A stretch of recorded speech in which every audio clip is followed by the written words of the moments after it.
மாவு பிசைய போகிறேன். சால்ட்டு தண்ணி ஊற்றி மாவை நல்லா பிசைஞ்சிக்கணும்.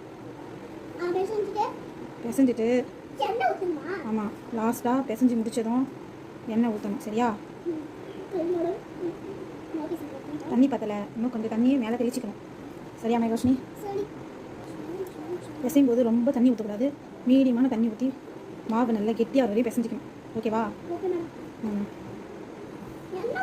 இந்த மாதிரி நல்லா பிசைஞ்சிட்டு இப்போ மேகரோஷினி நீ சொன்னல, அதனால் நான் இப்போ கொஞ்சமாக எண்ணெய் ஊற்றிக்கிறேன்.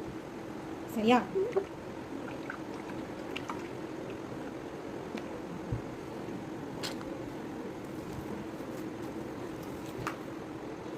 இது போல் நல்லா பிசைஞ்சிக்கணும். பாருங்கள் இந்த அளவுக்கு சாஃப்டாக இருக்குது பாருங்கள். அப்போ தான் சப்பாத்தி உங்களுக்கு நல்லா சாஃப்டாகும். மாவு பிசைஞ்சது தட்டு போட்டு ஒரு 1/2 hour மூடி வச்சுருங்க. பாருங்கள் 1/2 hour முடிஞ்சதும் நல்லா சாஃப்டாக இருக்குது. இப்படி அழுத்தி பாருங்கள் எப்படி இருக்குன்னு மாவை.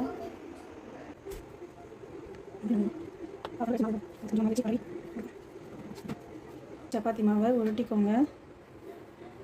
2 நாள் ஆனாலும் இந்த சப்பாத்தி சாஃப்டாக இருக்கும். ட்ரை பண்ணி பாருங்கள்.